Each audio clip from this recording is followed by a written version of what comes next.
প্ৰতিবাৰৰ দৰে ডিব্ৰুগড়ত মই 4 দিনীয়া ভ্ৰমণসূচীলৈ আহিছিলোঁ আৰু যোৱা 4 মাহৰ পৰা ৰাজ্য চৰকাৰৰ এখন কেবিনেট আমি ডিব্ৰুগড়ৰ পৰাই অনুষ্ঠিত কৰি আহিছোঁ। আজিৰ কেবিনেটত ডিব্ৰুগড়ত আমি 6জন মন্ত্ৰী আছিলোঁ আৰু বাকীসকল মন্ত্ৰী ভিডিঅ' কনফাৰেন্সৰ যোগেদি আমাৰ লগত সংলগ্ন হৈছিলে। আমাৰ কেবিনেটত আজি অসম পুলিচৰ আমি যি নতুন পুলিচ ষ্টেচন বনাই আছোঁ বা পুলিচ বেৰেক বনাই আছোঁ, চাইবাৰ পুলিচ ষ্টেচন বনাই আছোঁ, সেই ধৰণৰ কামবিলাক কৰিবৰ কাৰণে আমি মিছন মৈত্ৰী নামে এখন ছ'চাইটিৰ গঠন কৰিছিলোঁ। আজি মিছন মৈত্ৰীৰ বাবে কেবিনেটে 150 কোটি টকাৰ অনুমোদন কৰে। অহা 12 তাৰিখে আমাৰ ৰাজ্যত নতুন 10টা সমজিলাৰ কাম আৰম্ভ হ'ব। সেই দিশৰ প্ৰতি লক্ষ্য ৰাখি কেবিনেটে আজি অসম পুলিচৰ কাৰণে সমজিলা আৰক্ষী অধীক্ষকৰ বাবে 10টা পোষ্ট ক্ৰিয়েট কৰাৰ কাৰণে মঞ্জুৰি কৰে। অহা 12 আগষ্টত 10খন সমজিলাৰ উদ্বোধন হ'ব। কেবিনেটে 10খন জিলাত কোন কোন মন্ত্ৰী যাব উদ্বোধন কৰিবৰ বাবে তাৰ নিৰ্ধাৰণ কৰে। বকো 6গাঁও সমজিলা উদ্বোধন কৰিবৰ বাবে মন্ত্ৰী জয়ন্ত মল্ল বৰুৱা যাব। পলাশবাৰী সমজিলা উদ্বোধনৰ বাবে মন্ত্ৰী চন্দ্ৰমোহন পাটোৱাৰী যাব। ৰাঙাপাৰা সমজিলা উদ্বোধনৰ বাবে মন্ত্ৰী পীযুষ হাজৰিকা যাব। বৰছলা সমজিলাৰ বাবে অশোক সিংঘাল যাব। মৰিয়নি সমজিলা উদ্বোধন শ্ৰীমতী অজন্তা নেওগে কৰিব। তিয়ক সমজিলাৰ উদ্বোধন মন্ত্ৰী অতুল বৰা ডাঙৰীয়াই কৰিব। মাকুম সমজিলাৰ উদ্বোধন বিমল বৰা ডাঙৰীয়াই কৰিব। ডিগবৈ ৰূপেশ গোৱালা ডাঙৰীয়া, ধলাই কৃষ্ণেন্দু পাল আৰু দুধনৈ ৰঞ্জিত কুমাৰ দাস ডাঙৰীয়াই 12 তাৰিখে উদ্বোধন কৰিব। আজি আমাৰ ৰাজ্যৰ শিক্ষা খণ্ডৰ বাবে বিশ্ব বেংকৰ পৰা আমি 2750 কোটি টকা ঋণ ল'বৰ বাবে সিদ্ধান্ত লৈছোঁ। এই ঋণ 90% ভাৰত চৰকাৰে উভতাই দিব, অৰ্থাৎ ৰাজ্য চৰকাৰে উভতাই দিব লাগিব মাত্ৰ 275 কোটি টকা। টোটেল লোন হ'ব 2750 কোটি টকা আৰু 90% লোন ভাৰত চৰকাৰে উভতাই দিব, ৰাজ্য চৰকাৰে উভতাই দিব নালাগে। এই 2750 কোটি টকা ঋণেৰে আমি শিক্ষকসকলক বিজ্ঞান অংকৰ ওপৰত ট্ৰেইনিং কৰা, হেডমাষ্টাৰ প্ৰিন্সিপালসকলক মেনেজমেণ্ট ট্ৰেইনিং দিয়া, ছায়েন্স এণ্ড টেকনলজিৰ ওপৰত কাম কৰা আৰু ড্ৰপ আউট ৰোধ কৰাৰ বাবে এই পুঁজি ব্যয় কৰা হ'ব। এই পুঁজিৰ জৰিয়তে ৰাজ্যৰ 400খন স্কুলক সুন্দৰভাৱে নিৰ্মাণ কৰিবলৈ 3 কোটিৰ পৰা 5 কোটিকৈ টকা স্কুলত ব্যয় কৰা হ'ব আৰু 1733টা অংগনবাদী কেন্দ্ৰকো এটা সুন্দৰ পৰ্যায়লৈ লৈ অহাৰ বাবে প্ৰতিটো অংগনবাদী কেন্দ্ৰতে 25 লাখ টকাকৈ ব্যয় কৰা হ'ব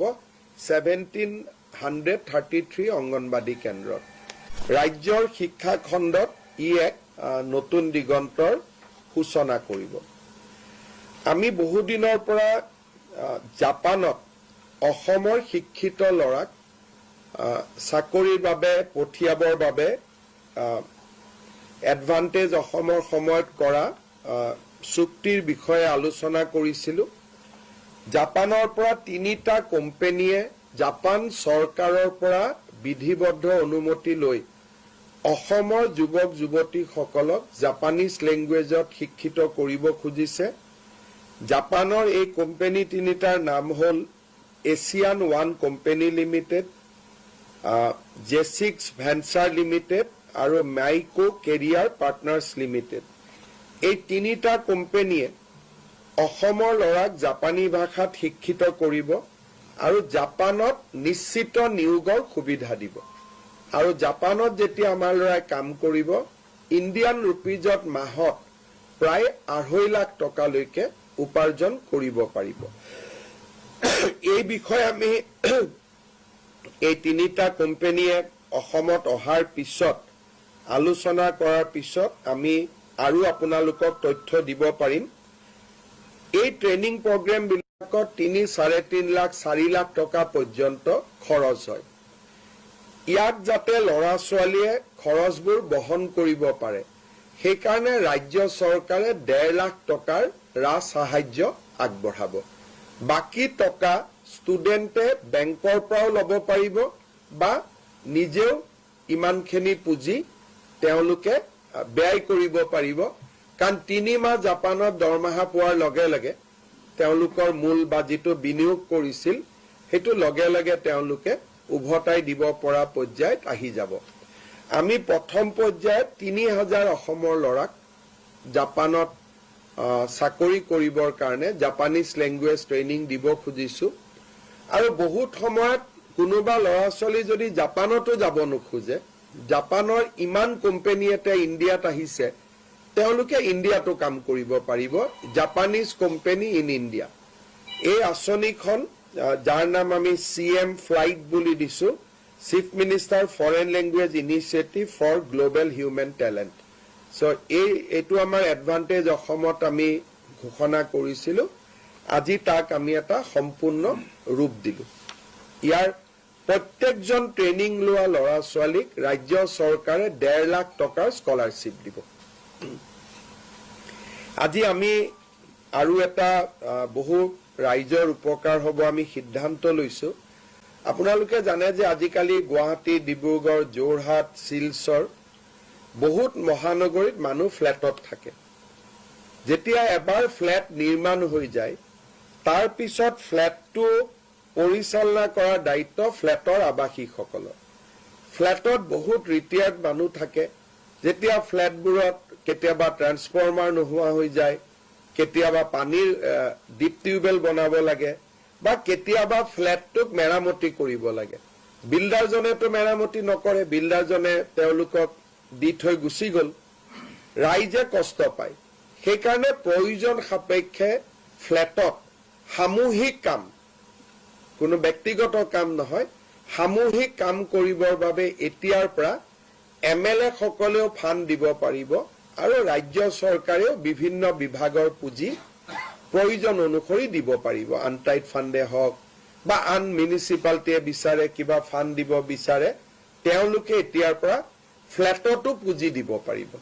আগতে আমি গাঁৱত দিও নামঘৰত দিও মন্দিৰত দিও ৰাস্তাত দিও কিন্তু ফ্ল্যাটত আমি কোনো সহায় নকৰো এতিয়া আমি ফ্ল্যাটত সহায় কৰিব পাৰিম দুটা কন্ডিশন ফ্ল্যাটটো বিল্ডাৰৰ অধীনত থাকিব নালাগিব ফ্ল্যাটটো সোসাইটিৰ অধীনত থাকিব লাগিব দ্বিতীয়তে কামবিলাক কমন কাম হ'ব লাগিব যে গোটেই বিল্ডিংটো ৰং কৰা বা পানীৰ ব্যৱস্থা কৰা বা ফ্ল্যাটত এটা মন্দিৰ নিৰ্মাণ কৰা বা ফ্ল্যাটত এটা অডিটৰিয়াম নিৰ্মাণ কৰা যিবিলাক কমন কাম প্ৰত্যেকজনে ব্যৱহাৰ কৰিব পাৰে তেনেকুৱা ধৰণৰ কাম কিন্তু কোনোবাই যদি কয় যে মোৰ ঘৰখন ৰং কৰি দিয়ক সেইটো নোৱাৰে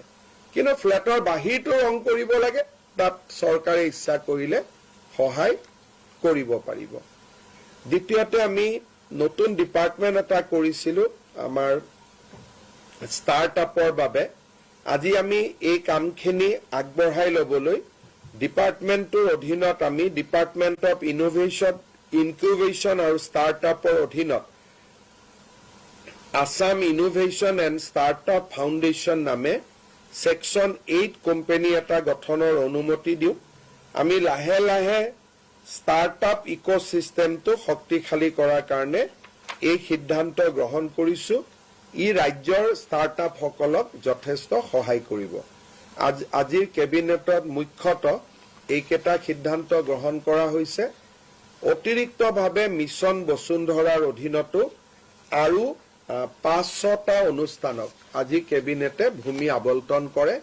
নামঘৰ মন্দিৰ বা চৰকাৰী কাৰ্যালয় এই ধৰণৰ শিতানত সামূহিক যি অনুষ্ঠান সেই অনুষ্ঠানৰ বাবে আজি ভূমি দিয়া মঞ্জুৰি কৰে যদি আপোনালোকে কিবা সুধিব পাৰে আমি যোনে কৰে আমি তেওঁলোককে আগবঢ়াই দিম তাতে আমি এতিয়া 3টা কোৰ্স লৈছো যোনে ড্ৰাইভাৰ হ'ব খোজে সেকেন্ড যোন আইটিত জয়েন কৰিব খোজে লো লেভেল আইটি হলেও কথা নাই আইটিত যাব খোজে থাৰ্ড নাৰ্সিং তাৰ পিছত আমি আৰু এটাকৈ যোগ কৰাই গৈ থাকিম ইঞ্জিনিয়াৰ হক ডিপ্লোমা হক লাহে লাহে আমি তাক বঢ়াই লৈ গৈ থাকিম বৰ্তমান এই 3টা কোৰ্সত আমি অক্টোবৰৰ পৰা আৰম্ভ কৰিম কিন্তু ইয়াৰ কোনো লিমিট নাই কাৰণ জাপানত এভাৰেজ মানুহৰ বয়স হেতে 48 বছৰ অসমত এভাৰেজ বয়স হল 22 বছৰ সেইকাৰণে তেওঁলোকে অসমৰ পৰা 25,000 ল'ৰা ছোৱালী নিব খোজে কিন্তু ইমান ল'ৰা ছোৱালীক শিকাব পৰা এটো সম্ভৱ হয় সেইকাৰণে এতিয়া আমি 3টা দি আৰম্ভ কৰিছো যদি ল'ৰা ছোৱালী আগ্ৰহী হয় আৰু বহুত কোৰ্স আমি খুলিব পাৰো আৰু এভাৰেজ দৰমহা 2 পৰা 2.5 লাখ টকা পায় ড্ৰাইভাৰ হলে 1.5 লাখ টকা পাব আইটি হলে 2.5 লাখ টকা পাব আইটি মানে